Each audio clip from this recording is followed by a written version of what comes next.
Hello everybody, and welcome. Things are going to be a little bit different for at least these next maybe 6, maybe 12 videos.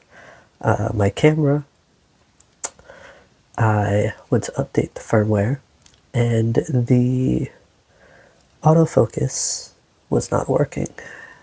I called the company, they couldn't tell me anything as far as how to fix it, so I had to send it in to the company and have it serviced, looked at, what have you. So yeah, I think they said that they should be done with it and sending it back around like the 20th. And I don't know exactly how long it's going to take to get here. So hopefully, I should have it back by next week. So for now, I'm using my cell phone. And as you can see, my lapel mic again. So yeah, just in case you were wondering why the change and everything looks a bit different and all that jazz.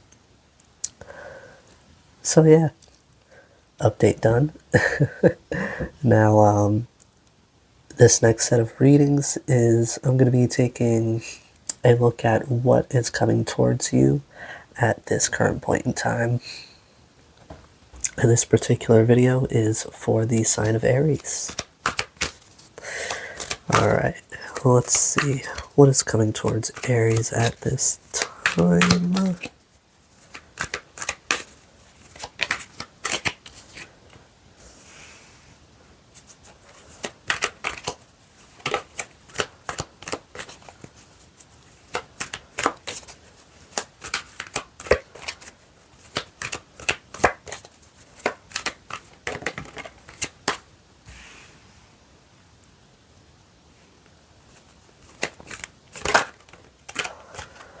Wow, so far these first 3 cards are all major arcana.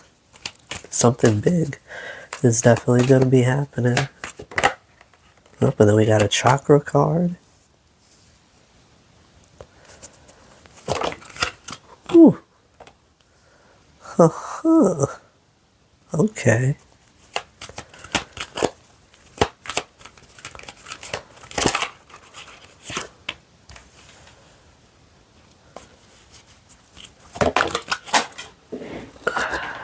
One of them always has to hit the floor. Alright, let's see.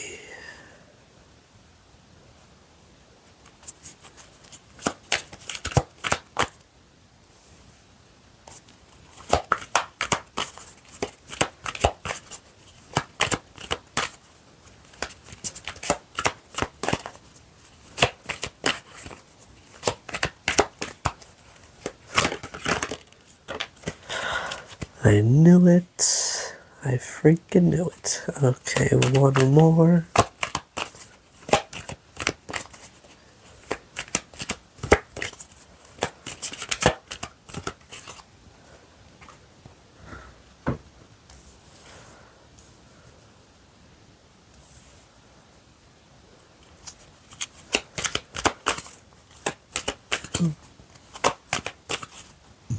Excuse me.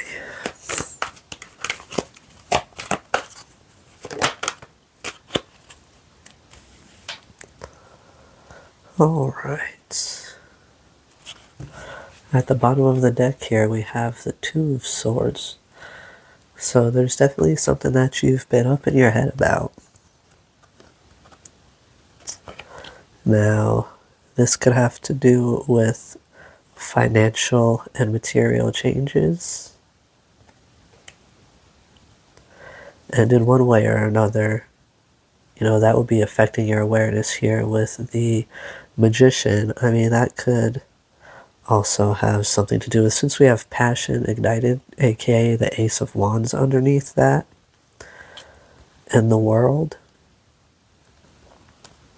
I feel like there's going to be quite a shift in your financial situation because you're going to be pursuing like I don't know if I would really refer to it as like a passion project, or maybe something that is like just in general, something that you're passionate about that you've been wanting to do for quite some time.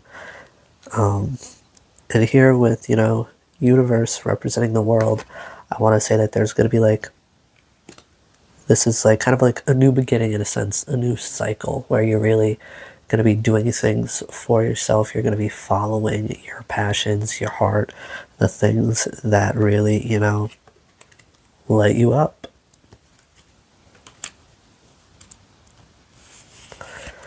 All right.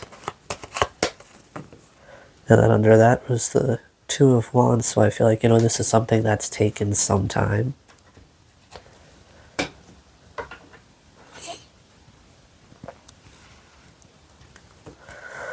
All right, so in this first row, we have the Death card here, transformation. We have the High Priestess, intuition. And then we have the Hierophant, representing wisdom. Now, this is very curious because it's like to have the High Priestess and the Hierophant right next to each other coming after the Death card. It really speaks to me of like, there's two different scenarios here, okay? This transformation, right, this could be triggered by this this decision that you have to make, possibly having to do with your finances.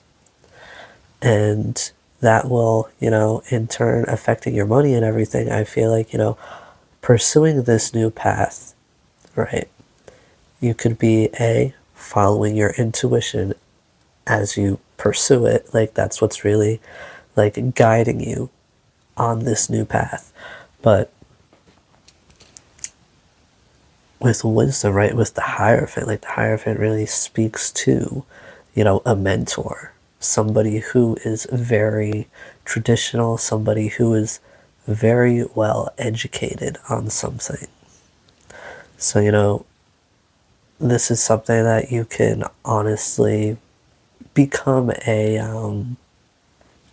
something that you could honestly master, right? Something that you can really become like one of the most knowledgeable people about.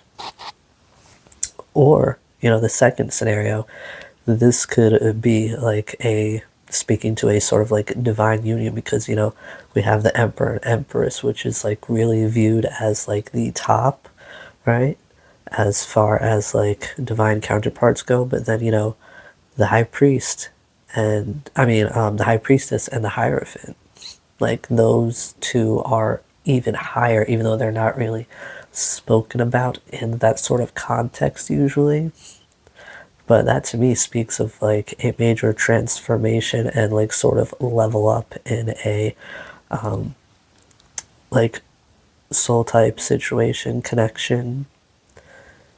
As far as whether you two are together or not, I'm gonna say no. And I feel like there could even possibly be like a separation where you guys have not really spoken in quite some time. And you'll see why in just a moment as we go down to this next row, where we have throat chakra.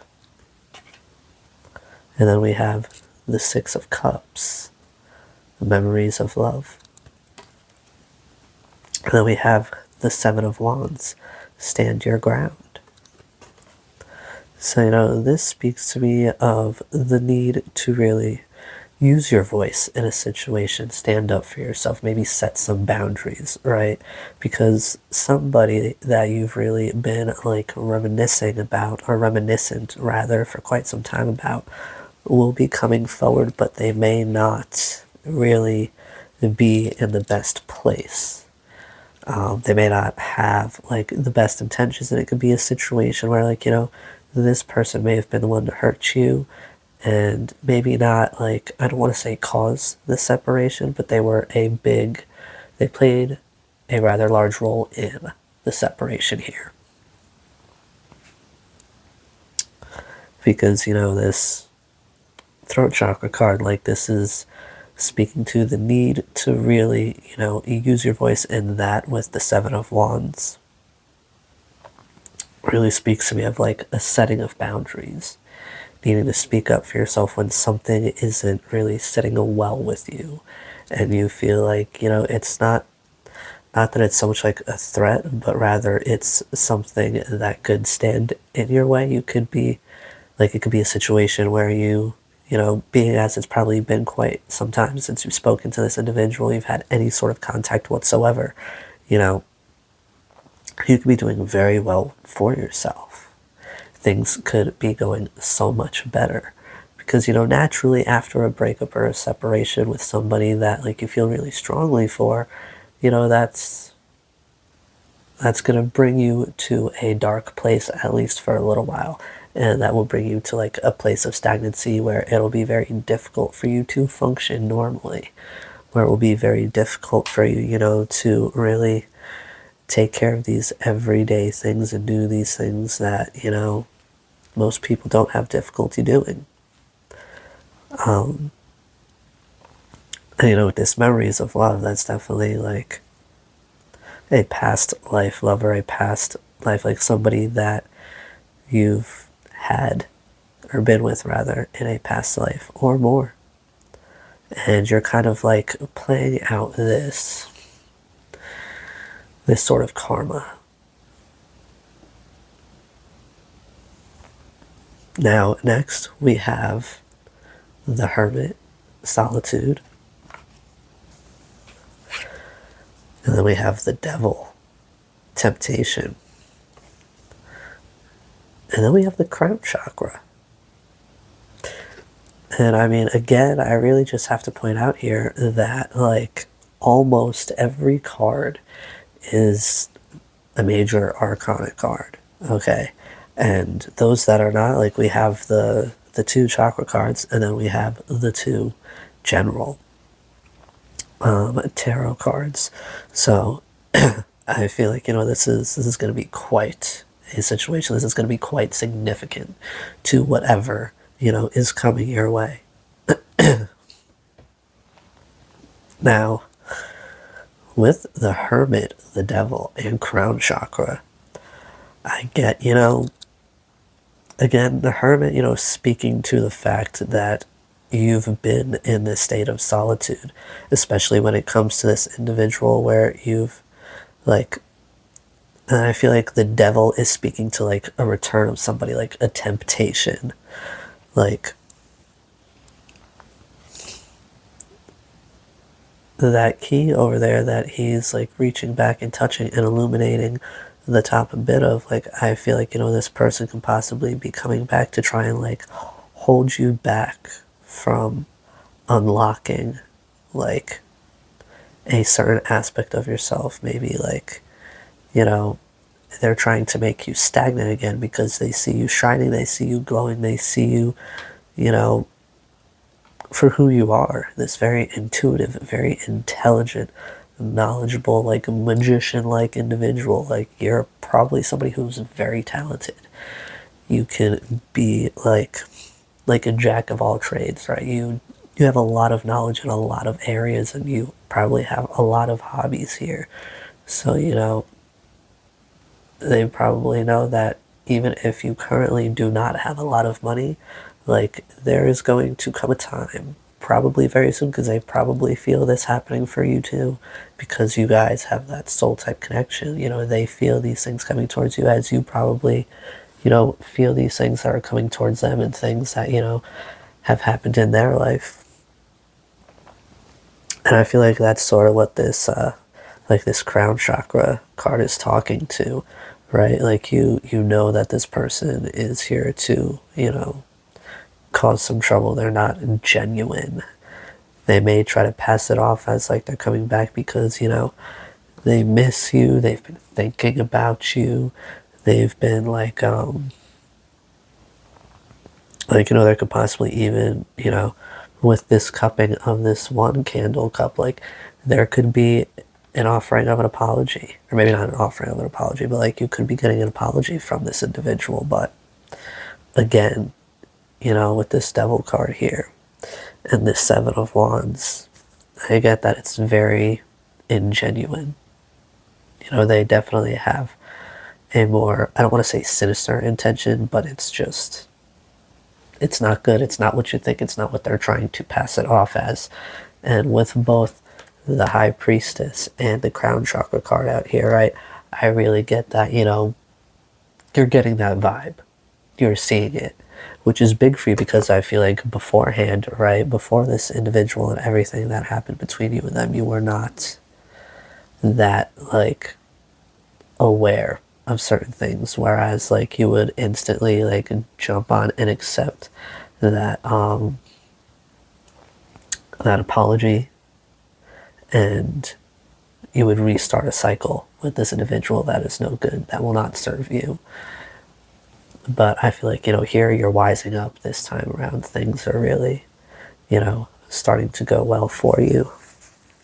Or maybe not starting to go well for you, but like you're really connecting to yourself, your intuition, and, you know, you could have been doing like meditations here with both throat and crown chakra to really unblock those, doing the work. Now I'm going to be using this deck, which very interesting. They just opened up a Five Below here by where I am, and I did not expect to find a tarot deck there. Like, this was literally $5. And I mean, whereas, you know, it may not be on the level of like a lot of decks here, like imagery wise, it's not going to be so obvious. But I mean, for $5, it's pretty nice.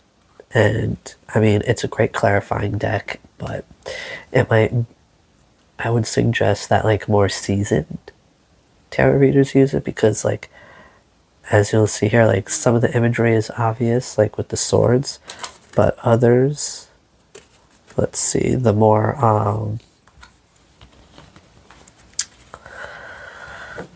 what would they be called, like the more like the art arcana, the major arcanas aren't always as obvious. Like, yeah, here we have the moon, okay, and then we have like the Hierophant. It's a lot of like basic imagery, the devil, but it's also, I think it's pretty cool. And I mean, again, for $5, like, it's a pretty good deal. Now I'm going to get one clarifier for each of these cards out here using this deck.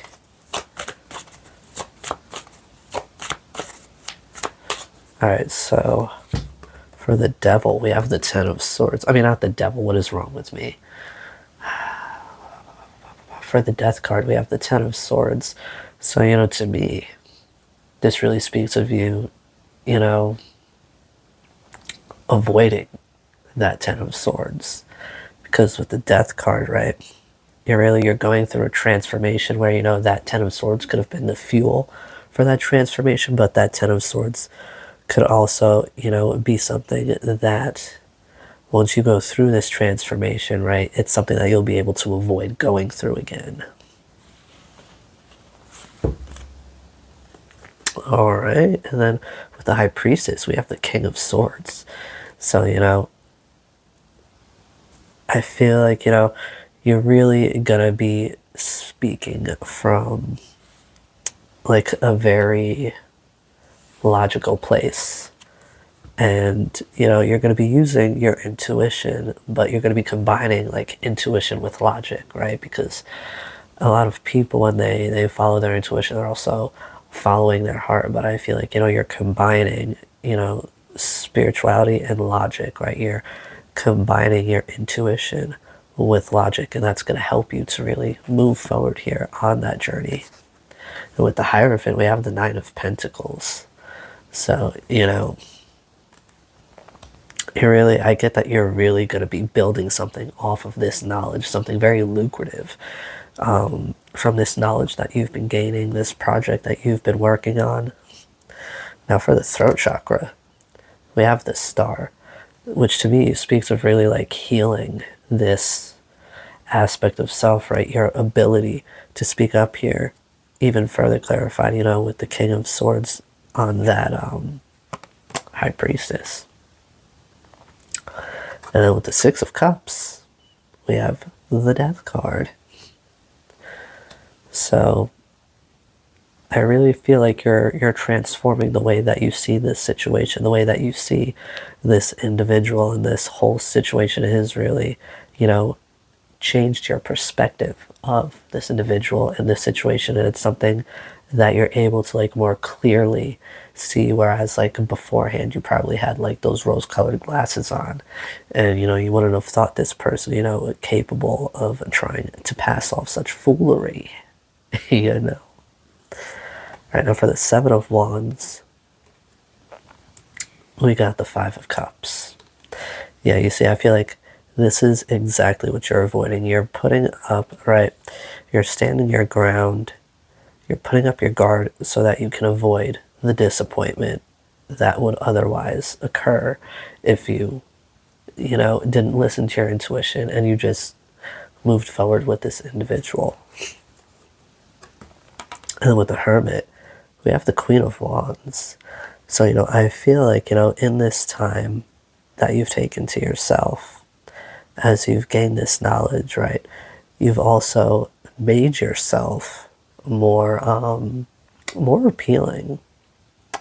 And, you know, I feel like this could possibly be a time where not only this individual, but other people are going to be coming towards you, wanting to make some sort of offer, whether it's for love or career.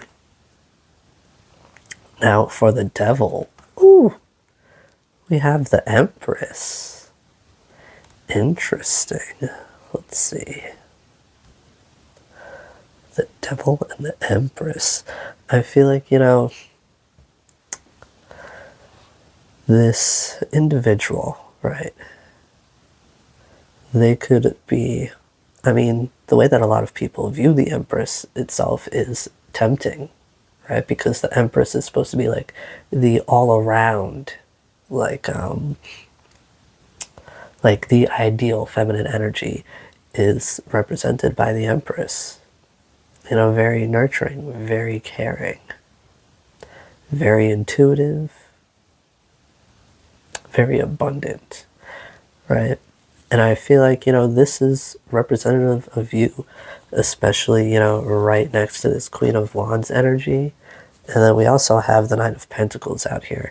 And, you know, it's said that the Nine of Pentacles and the Queen of Wands, you know, that's pre-Empress energy right there. And that, you know, here, you being in this Empress energy is going to be either drawing a lot of temptation towards you, or, you know, just you being yourself. You're going to be tempting a lot of people. All right, now for the crown chakra, we got the World. So yeah, you know, I feel like you're definitely possibly even going through an awakening of sorts. Like, I feel like you're really unlocking your crown chakra as you go through this transformation, this change of cycles here. Because also, you know, in that little bit at the bottom of the deck there, we also had the World. So, you know, I definitely get that there is, if not just one, but many endings and new beginnings. You know, you're going through quite a change here with, you know, the first card out being the Death card representing transformation. Like, you're going to have a lot going on here, Aries, and it is looking good. You're, you know, you're learning to communicate better, to voice your feelings appropriately, might I add, because as Aries, we could be very fiery and very impulsive, and when we feel something and we go with it, right, and we feel it strongly, it just, bleh, it just comes out, and it's not usually, like, there's not usually a lot of thought behind it, and it's very impulsive, so it can come off wrong, it can come off very intense, and sometimes harsh when it's not meant that way. It's just we're so fiery and passionate, like, gotta do it right now, right? But again, you know, I think that's a little bit of something that you're also working on here, you know, tempering that flame. All right, Aries, so this is the message that I have for you today. I do hope it serves you well. Be gentle with yourselves. I'll see you again soon. Bye bye now.